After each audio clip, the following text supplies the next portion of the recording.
Hello everyone, welcome back to Space Quest 1, and welcome back to Ulence Flats. We've just arrived here, so I read this last time, but yeah, so the skimmer needs some time to self-recharge. We can't drive it for a while, but that's okay because we don't need to. So let's see, what did I say last time? No, it wasn't stand up. I had to, wait, did I have to type exit skimmer? There we go. Right, and then this guy shows up. So, just by process of trial and error, you might think, well, let's try saying no. Let's say, nah, fine, be that way. All right, so he walks off all rejected. And you might think, well, is that the right thing to do? Well, yes, it is. I think if we leave and come back... Oh, he actually doesn't steal it. Okay. In the VGA remake of this game, if you leave the screen and come back without taking the key from the skimmer, if you come back here, you'll find that somebody's stolen it because you left the key in the ignition. So you have to take the key before leaving the screen. But okay, in this case, it didn't happen. Okay, this is my final offer, and I'm only doing it because you look like you need it pretty bad. I'll give you 30 bucketsoids, and I'll throw in this swell jetpack. I only used it once. Works great in zero gravity. You'll love it. Is it a deal? Yes or no? Well, you could try saying no again and see what happens, but yeah, this time you won't accept the guy's offer because we do need that jetpack, and there's no other way to get a jetpack in the game. This is the only way that you can get a jetpack in this game. It's kind of like in Space Quest 3. Remember in Space Quest 3 when you're bargaining with Fester for that chunk of Orium or whatever it's called? You just have to keep saying no until you figure out, you just kind of have to find a sweet spot. I think in Space Quest 3 you have to accept his third offer, but here you accept this guy's second offer. So when he offers the jetpack, then say yes. Glad we could do business. Hope your Ulence Flats is an interesting one. Like that ancient Chinese curse, may you live in interesting times. All right, so let me go ahead and actually save here. Got jetpack, might as well. Okay, welcome to Ulence Flats, everyone. So obviously there's a bar here. We're at the south edge of Ulence Flats. The area is protected from predators by an electronic barrier which runs around the perimeter of the settlement. That's these things here. So these things are force field generators that create a force field around... around this city. It's not even really it's hard to call it a city because, well, you'll see it's very small. It's 6 screens and like 2 buildings, I think. And interestingly enough, in this game, if you try to walk across that barrier, it just doesn't let you pass. It says you're standing against the protective barrier due to the fact that you're land-based, you're not able to pass.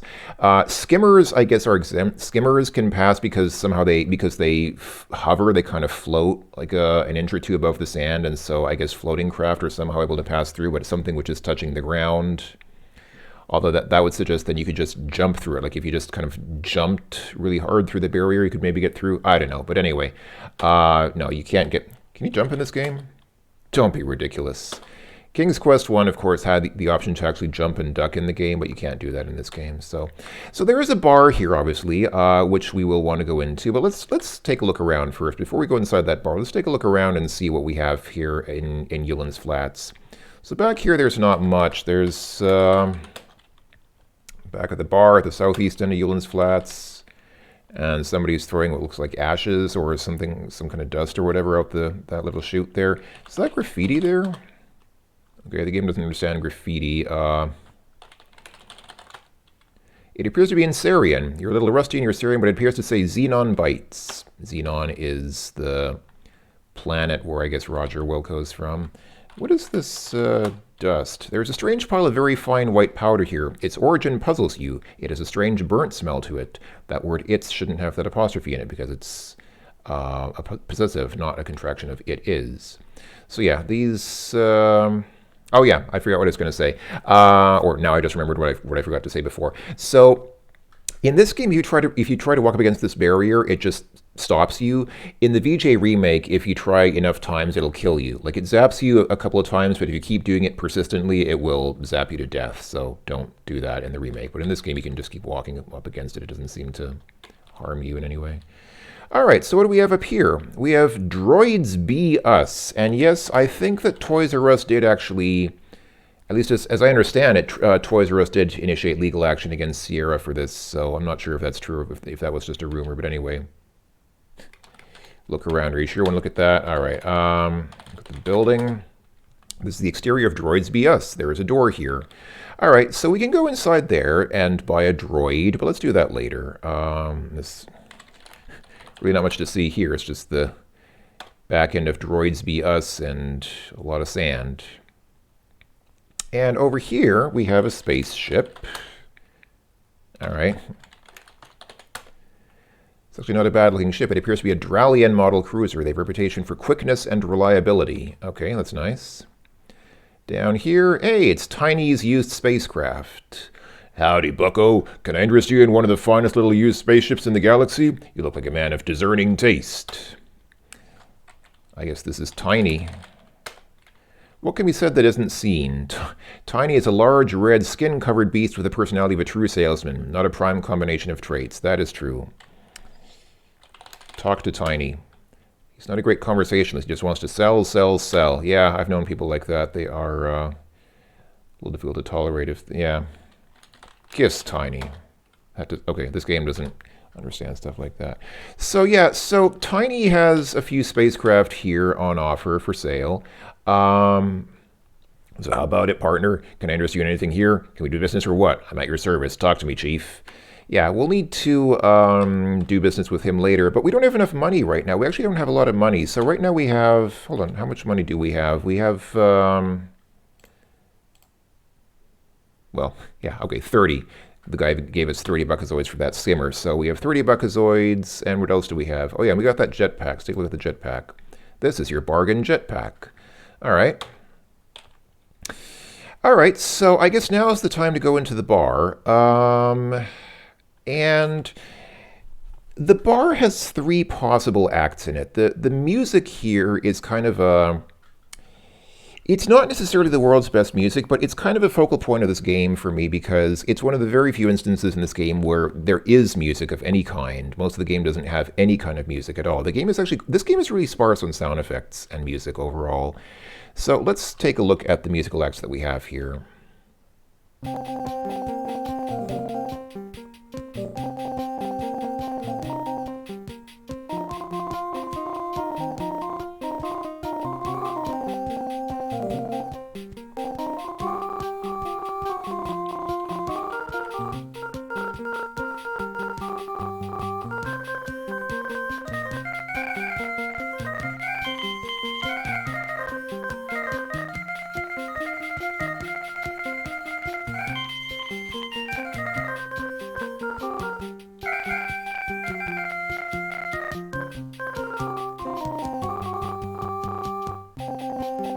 There you go.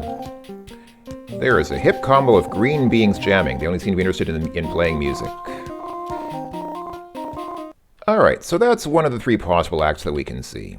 Let's see what else we can find here.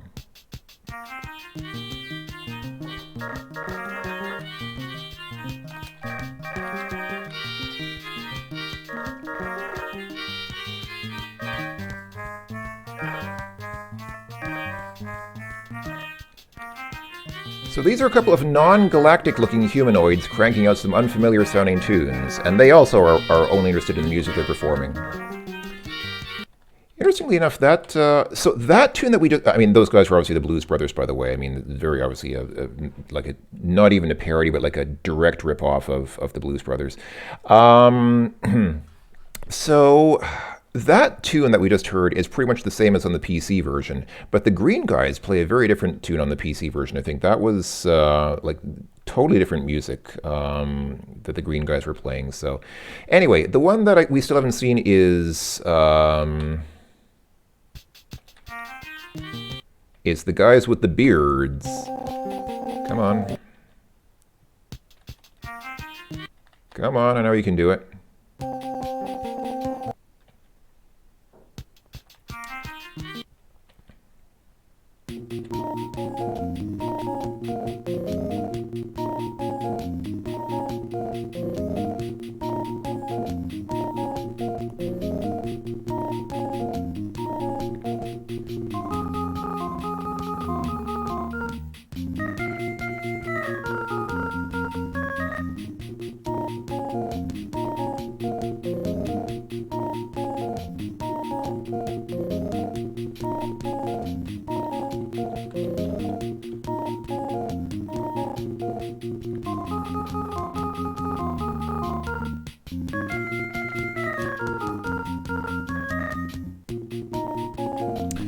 All right, so there you go. So we have two heavily bearded gents and a relatively clean-shaven drummer.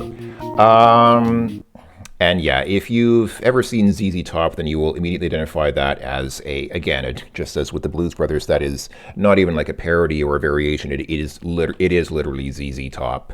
And if you know ZZ Top's music, you might recognize the music they're playing as Sharp Dressed Man. That is a not terribly good rendition of one of ZZ Top's best-known hit songs, "Sharp Dressed Man," from their I think it was from the 1982 Eliminator album, if I'm not mistaken. Okay, now that we've listened to that music, I want to take another deviation. I know, on the one hand, I know I'm taking a lot of deviations away from this game, but I want to kind of present the contrast because I talk a lot about how the Apple IIgs versions of these games are the best because of their audio. That's usually true. In most cases, the Apple IIgs versions have the best music and the best sound, the best audio over all of these early Sierra AGI adventures. But I think this game is an exception. For two reasons. First of all, I don't think they did a very good job on the Apple IIgs audio here. I think the Apple IIgs can do way better than this. I think they didn't really use the Apple IIgs to its fullest. But secondly, the Tandy audio on this game is magnificent. So let me switch to DOSBox for a second. There we go. And let me turn off the screen cropping here just for a second. There we go. Okay, so many of you know, but for those of you who don't know, the original IBM PC had a monotone speaker. It could only really play one note at a time. There were techniques to kind of play digitized audio, but they weren't widely used. They were kind of complicated, not easy to do for most programmers. But the Tandy, the Tandy PCs had 3-voice audio. You could play 3 different notes with them at once. And many games used this to very good effect. And Sierra AGI Adventures were among those games. The Sierra AGI Adventures sound way, way, way better on the Tandy than they do on regular IBM PCs. So let's check this out. I'm going to run. I have DOSBox configured here to run in Tandy mode, which you can do if you look up the machine. I mentioned before, machine equals Hercules for playing in Hercules monochrome mode. You can also set it to machine equals Tandy to simulate a Tandy, which is what I've done. So let's go ahead and try running Space Quest here. First of all, the theme music sounds a lot better.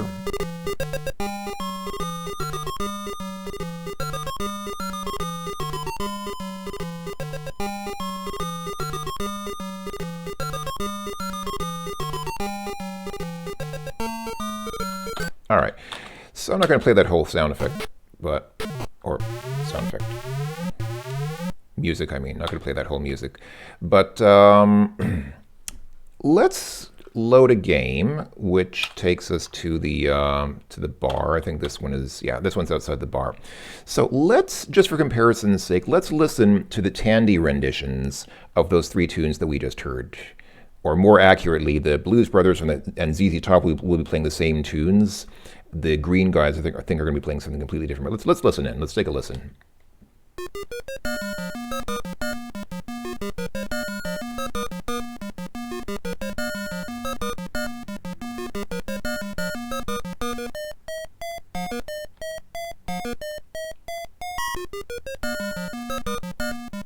Okay, I find that sound quite annoying actually. It's often used in AGI fan games, like fan-made mods and remakes of games. I don't really like that. I found that tune kind of annoying.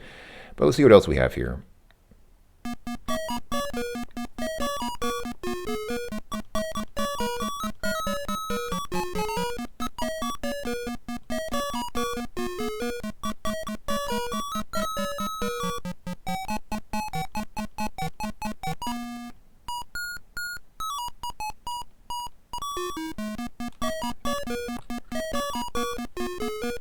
You see what they did there? I don't know how distinctive it is for you folks, but They did a lot with, they really used the three voices there to good effect. You have the kind of backing part, which is actually really well done in my opinion, because it actually kind of, it does shift slightly. It shifts very subtly, maybe you noticed. And you can actually hear a little bit of the vocals. They actually use the higher pitched voice to actually play, to actually track the vocal melody of the song. It's not much, but it is, in my opinion, by far the best rendition of this song in all the Space Quest 1 versions. Let's see if we can listen to it again. And listen to the backing. Like, it starts off just being like a monotone, like, but then it does shift down just like a tone to like, so it starts like, I mean, it doesn't sound like much when I do it like that, but just the way that it's done is really good. Let's see if we can hear it again. Not these guys, but... No. Okay.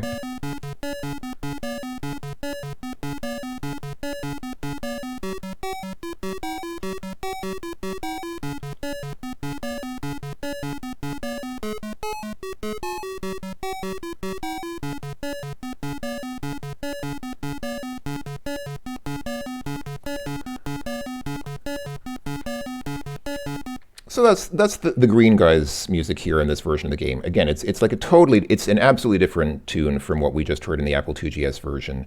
And I think somebody did point out once that is basically the same music that we hear in the Apple IIgs version of Grand Prix Circuit, which is kind of true. It's the same chord progression. I don't know if it's deliberately meant to be I don't know if one of them copied the other, or it's just, I mean, I guess it's kind of a fairly typical blues kind of chord progression. So I don't know if one of the games inspired the music from the other, but I think Grand Prix Circuit came later than this game, so did Grand Prix Circuit borrow the music from this game? I don't think they did. But anyway, let's just see if we can hear that Sharp Dressed Man one more time, because it's really good. Like, I mean, for what it is, it's really good.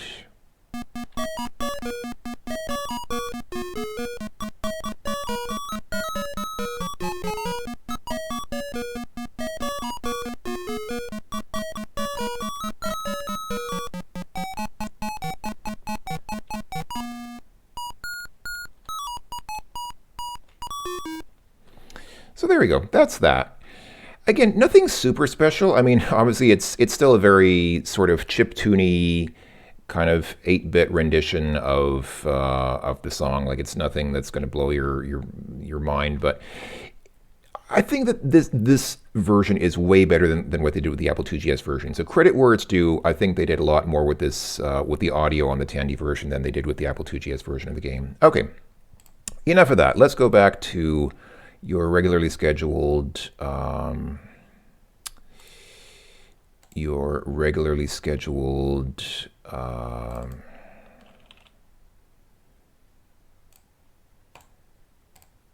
game of Space Quest. If I can get back to the window, not this one, but the other one. There we go. There it is. There we are. Okay. All right, so let's see, where did we leave off? Yeah, we were, okay, so we've already seen pretty much everything there is to see in Ulence Flats. We've seen, the only screen we haven't seen is the inside of Droids Be Us. We'll go there later. But for now, we want to check out the bar. So let's go back inside here. Let's take a look at what's going on here. This is a seedy little place. Galactic riffraff are seated at the bar. The bartender drops by occasionally to serve them. A band is cranking out some of the more popular tunes in the quadrant. There is a slot machine standing near the bar. You notice a sweeper in the lower corner of the room. It must get messy here. No one seems to notice or care that you have entered the bar. I'm going to turn down the audio just a smidgen because I'm not sure if it's drowning out my voice. I don't want to be too egoistic, because I do like to give fair go to the game audio as well, but I have had the problem in the past often that the game audio is way too loud and drowns out my voice, so I'm trying to enact a balance there. Alright, let's see. Who do we have at the bar here? This guy looks like Elvis. Okay, game doesn't understand that, but look, man.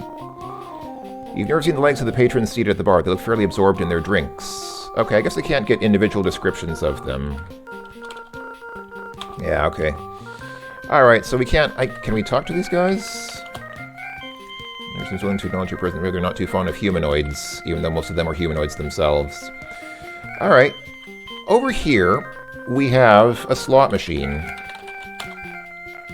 Don't have a good view from here. Oh, okay. Anyway, if you've been observant, you've probably already seen the source of that dust that we saw outside. So you can see when somebody loses their money on this slot machine, it kills them, and they turn into a pile of white dust, and then there's that sweeper that comes by and sweeps up the dust, and that's why there's all that dust getting thrown out the back of the bar. All right, can we talk to the bartender? He's a compact-looking gent. He seems to be about as friendly as the patrons, which I take it to mean not very. What'll it be? I got beer and it's 2 buckazoids.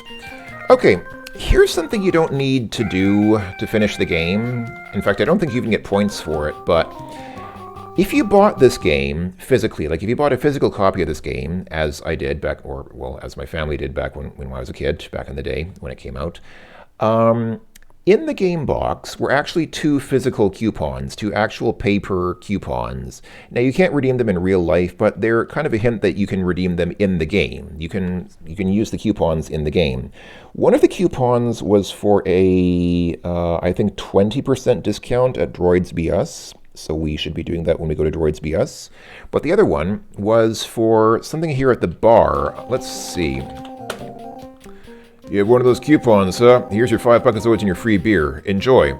Yeah, so we actually get free money. The coupon is good for free money and a free beer. Like, how can you beat that? That's awesome. So we get 5 buckazoids and a free beer. Now, what do we do with the beer? It's a vessel of that acrid yet buoyant Coronian ale. Well, this adventure game is not so tricky. You don't use the beer to short-circuit some electrical circuit later. You don't use the beer to make somebody slip and fall on a slippery floor. You use the beer to solve the mind-bending puzzle of drinking it. It tastes like carbonated Zipple sweat. However, considering recent events, you could learn to love it. All right. What'll it be? I got beer and it's 2 buckazoids. Okay. Now I need to buy a beer. That'll be $2 or 2 buckazoids. Thank you very much. Come again. Did he give me the beer? Yes, he did. So you don't get any more free beer. You get 1 free beer and 5 buckazoids, but that's it. Afterwards, you have to pay for them. So let's drink another beer. Gulp, gulp. Another one would go down well, I think. All right, let's buy 1 more beer. That'll be $2. All right, thanks. All right, let's drink the beer. As you sip another of the odd brews, you overhear someone at the bar speaking. There I was, cruising through sector HH when I spot this blip on the scanner. So I head right toward it, you see, and right there in front of me sits the Deltar. It's just sitting there. My heart's... Okay, I guess this is a species with multiple hearts. My hearts start hyperwarping on me. I figure my milliseconds are numbered. All I can think of doing is getting my craft out of there, so I'm reaching for the throttle. All of a sudden, there's this incredible flash of light, you see, and just like that, this little planetoid explodes into a ball of fire. I tell you, I've never seen anything like it. I mauled the throttle and got out of there quick, you bet. The reason we did that is to find out the sector, which, yeah, I don't need any more beer, thank you, sir. To find out the sector where the Deltar is. We now know that the Deltar was last seen in sector HH, which, if you live in Germany, has a couple of meanings. It has a less glamorous meaning, but the more pedestrian meaning is it's the abbreviation for the city of Hamburg because it's Hansestadt Hamburg, so it's HH. Anyway, all right, let's go ahead and save the game. Sector HH, so we don't forget. And just for giggles, since we're here, can we buy another beer? Bartender's busy and cannot hear you. What happens if we just keep drinking? Drink beer. You feel a strange tingling sensation. The taste of the beer doesn't seem to be bothering you so much now. Hee hee. Buy another beer. Come on, barkeep, get back here. Roger Wilco demands beer. Drink beer. Oh my. Oh my, you are starting to feel unstable. Oh, hey. I'm not doing this, by the way. The game's doing that automatically. Can I walk? No, I have no... I'm not feeling so wonderful. Oh, I can, okay. Let's buy another beer. Alright, let's drink that beer as well. I know there's a door here somewhere. Gulp, gulp. Can I buy another beer? Please stop moving the bar. Oh, come on.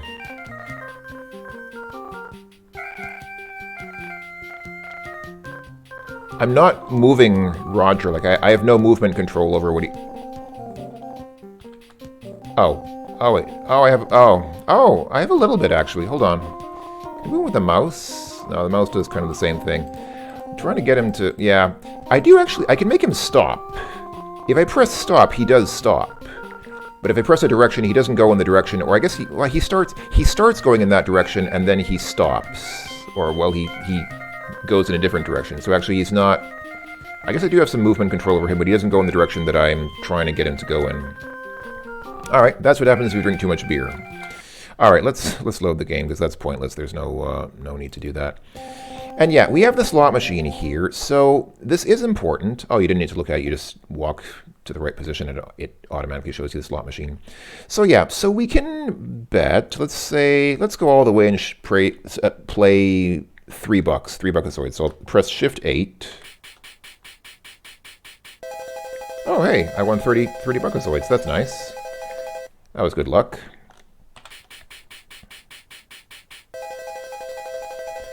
Oh yeah, and one cherry gets you your money back.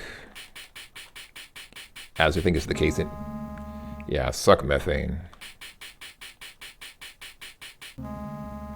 So sorry. So the idea here is just to get more money, obviously. So I'm going to do this off camera because it's just random chance. The VGA remake of this game does have a way to cheat the machine, but in this version, I don't think there's any way to cheat. You just have to keep playing and, you know, save scum until you get lots of money. So I'm going to go ahead and do that off video. I'm not going to bother recording that because it's kind of tedious to just save scum your way through this. But, oh, and the band changed when we weren't looking. Look at the sweeper here. It is a small motorized device which scans the floor for debris and removes it within moments of detection. There's nothing special about it otherwise. There's nothing here by that name which can be acquired, even the game just described it to me. Alright.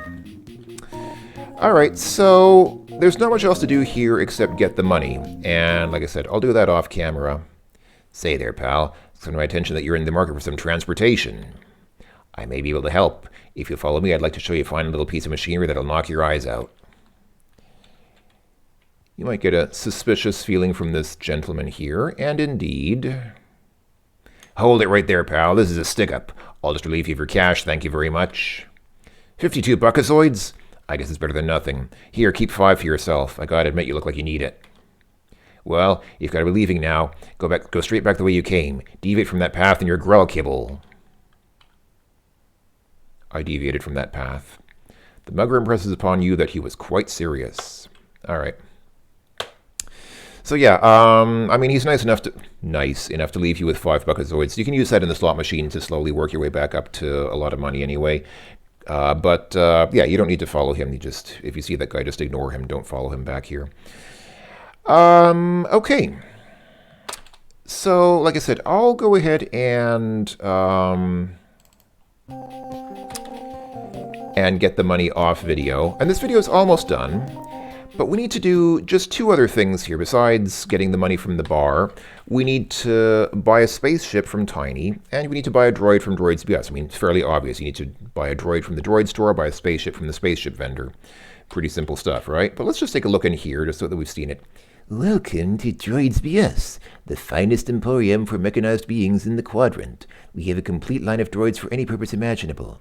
Well, almost any. I'll top of the line, but I suppose you'd probably be interested in our sale items. Please walk this way.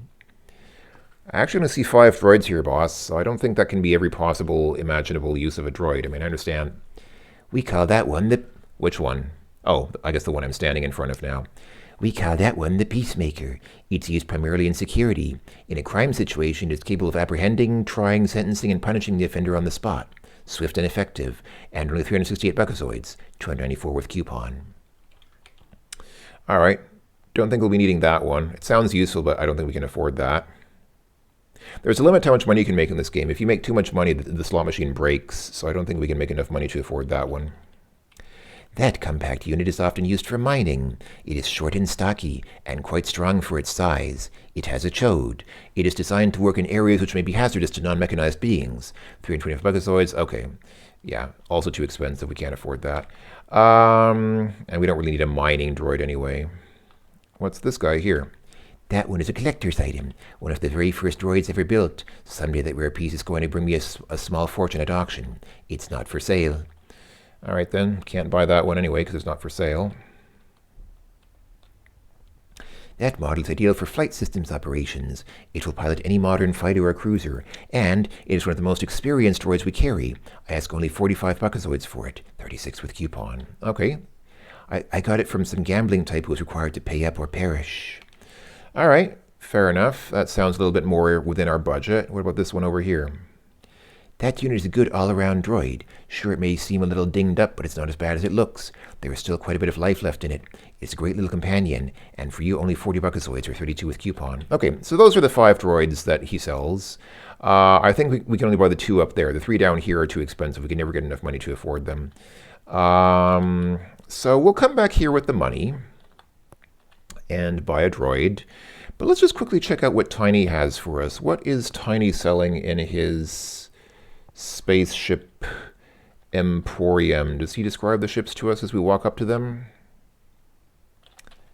Hey, boss. Yeah, you can be of service. Describe these ships to me, pal. Well, this is quite a unique little unit. Never been flown over Mach 3. It was owned by a little old lady from Glansadrome. You have to fly it to believe it. And she can be yours for only 99 buckazoids. All right. Seems plausible. What about this one? Don't let appearances fool ya. This baby may be a relic, a classic, but she's as dependable as the day we got her. And just think, you'll be the only one you'll be the only one in the quadrant with one. I guarantee it.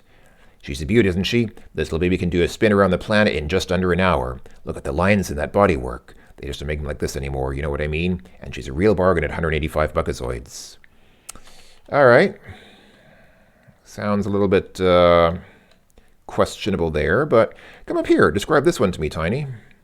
Well, there's a man with a good eye. This here is the keenest little scrambler in the hemisphere. Top of the line, handles like a charm, perfect for cruising the asteroid fields. And she's got all the thrust a guy could need. I tell you, she's an outright steal at 214 buckazoids. This guy does not have any coupons on offer. We will not be able to use a coupon with this fellow.